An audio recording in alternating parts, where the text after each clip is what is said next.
Aí, jovens Padawan, na aula de hoje nós vamos trabalhar com gerência de memória. Vamos conhecer o que é esse gerência de memória dentro do sistema operacional. Então, basicamente, vocês já conhecem o que é memória RAM, né, o que é o HD, são as duas principais memórias aí do computador. A memória RAM, ela é a memória de acesso aleatório, aquela memória que vai ficar armazenada todos os softwares que estão executando naquele momento do computador. E o HD é uma quantidade um pouco maior de memória, que ela é não volátil e ela vai armazenar toda a quantidade de informação que o computador precisa, inclusive o sistema operacional. E como é que faz essa gerência de memória? Como é que eu consigo gerenciar essa memória no total? Como é que o sistema operacional consegue fazer essa gerência, né? O problema básico para o gerenciamento de memória é que os programas atuais são muito grandes para rodarem completamente na memória cache, que é aquela memória mais rápida. Então, o gerenciador de memória ele vai ser capaz de controlar parte da memória que vai estar em uso e quais não estarão em uso para que os processos possam, quando necessitarem, desalocar a memória e realocar, principalmente entre a memória principal e o disco, que no caso é a memória RAM e o HD.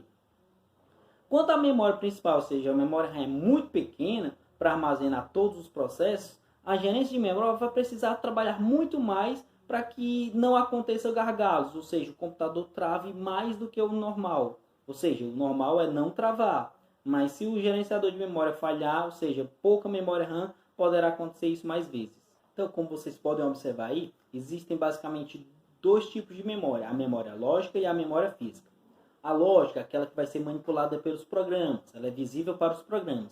Sempre que um programa necessita alocar um espaço de memória, esse espaço é alocado em memória lógica. Já a memória física é a memória implementada pelos circuitos integrados. É nela que os espaços são alocados em memória lógica vão realmente residir. A memória lógica é a parte de software, a memória física é a parte de hardware, onde eles realmente serão salvos. Portanto, a memória física tem um tamanho menor que o tamanho da memória lógica, geralmente. Para isso, é necessário realizar uma tradução de endereços lógicos para endereços físicos. Quem é que vai fazer essas traduções? É justamente o gerenciador de memória. E esse processo de tradução em endereços lógicos em endereços físicos vai ser realizado por uma unidade específica do gerenciamento de memória, chamada de MMU, Memory Management Unit, que é o principal componente do gerenciamento de memória. Para finalizar o ponto de gerenciamento de memória, nós temos aqui ao lado, né, o que vocês podem observar muito bem, a exemplificação da hierarquia de memória, em que nós temos lá na ponta como o mais rápido, maior custo e a menor capacidade, os registradores. Então, qual é a memória mais rápida que existe? São os registradores. Logo abaixo dos registradores, tão rápido quanto, um pouquinho menos, existem as memórias caches, aquelas que estão implementadas dentro do processador. Lembra da memória cache L1, L2, que estão lá no processador? É justamente essas memórias tão rápidas quanto os registradores, que os registradores se encontram dentro do próprio núcleo do processador. Para quem não lembra aí, os processadores eles são divididos basicamente em três etapas, três partes na verdade. A unidade de controle, a unidade lógica aritmética e os registradores. E aí logo depois vem a memória cache, que está implementada lá também no processador, entre o processador e a memória RAM. E depois, né, que nós encontramos a memória RAM como uma memória interna e também muito rápida, com maior custo, com a menor capacidade.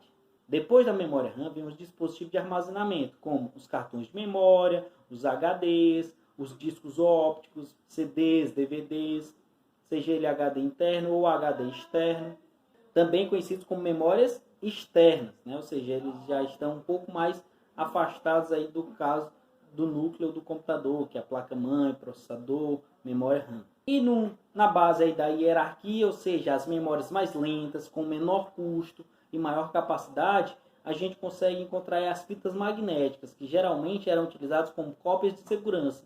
Atualmente elas nem são mais utilizadas devido à imensidão dos HDs externos. Então, pessoal, outro ponto importante que nós precisamos analisar sobre gerência de memória é o tempo de acesso. Basicamente, o tempo de acesso nada mais é do que o tempo que a memória vai gastar para colocar uma informação no barramento de dados após uma determinada posição ter sido endereçada. Ou seja, Na utilização do computador, a gente sabe que as memórias são responsáveis por armazenar as informações. Então, quando eu salvo um arquivo ou quando eu direciono um arquivo para ser executado, as memórias precisarão localizar esse exato arquivo. E para isso ela precisa ter um tempo. E esse tempo de acesso é o que a gente vai determinar agora, de acordo com o nosso estudo. Então, basicamente, é o período que ela vai esperar ou é o período que ela vai passar para iniciar uma operação de acesso.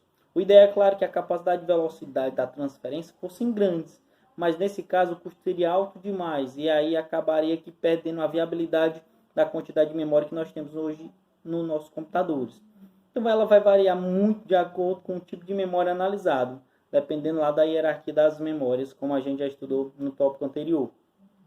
Mas o tempo de acesso aqui geralmente é medido em nanosegundos ou milissegundos. Por exemplo, a memória principal ela leva de 50 a 150 nanosegundos para a execução de uma determinada operação.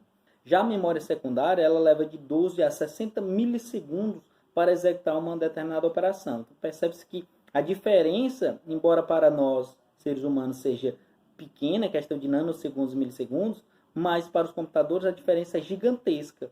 Embora a gente, como ser humano, não consegue perceber muito bem isso. Mas na prática a diferença é gigantesca, porque eu estou indo aí da escala de nanosegundos para milissegundos. Eu espero que vocês tenham compreendido mais esse processo aí de tempo de acesso. Outra propriedade interessante do gerenciamento de memória é a capacidade. Basicamente, capacidade é a quantidade de informação que pode ficar armazenada dentro de determinado tipo de memória. Por exemplo, os registradores, que são os mais rápidos, porém ele tem uma menor capacidade, em torno de 32, 64, 128 bits. Já a memória ROM tem em torno de 32 kilobytes, né, nessa faixazinha aí mais ou menos. A memória RAM já tem uma capacidade um pouco maior, de 2 GB, geralmente, né, em média. Porque aí nós temos aí alguns PC gamers que conseguem ter memória RAM de 8 GB, 16 GB, entre outros tipos de computadores, como os servidores também. E nós temos os HDs, né, que são os discos de armazenamento em massa. Aí nós temos aí qualidade de 1024 GB ou 1 TB, ou até mesmo de 2 TB, 4 TB e por aí vai. Então várias e várias capacidades estão aumentando conforme o tempo. Então é um ponto interessante a se analisar dentro do gerenciamento de memória que vai ser feito através do sistema operacional. Então pessoal, se vocês chegaram até aqui, parabéns, vocês realmente estão assistindo o vídeo até o final, fico muito feliz com isso. E para parabenizar e bonificar vocês, eu vou dar um ponto, mas somente para quem tirar foto que está estudando, me marcar lá no Instagram e postar as stories. Não fale para ninguém, somente para quem chegou até esse ponto, para que eu verifique realmente se vocês estão estudando, tá pessoal? Eu só quero o melhor para vocês, eu espero que vocês aproveitem esse tempo para estudar. Procurem fazer outros cursos a mais, procurem ler mais, procurem se tornar cada vez melhores, tá? Um abraço, saudades, espero que vocês estejam gostando da aula. Mas uma coisa que eu queria pedir para vocês é o que vocês estão gostando das aulas, o que precisa ainda melhorar. Eu espero que vocês comentem aqui no próprio canal mesmo ou até mandem direct para mim, tá? Um abraço, bons estudos!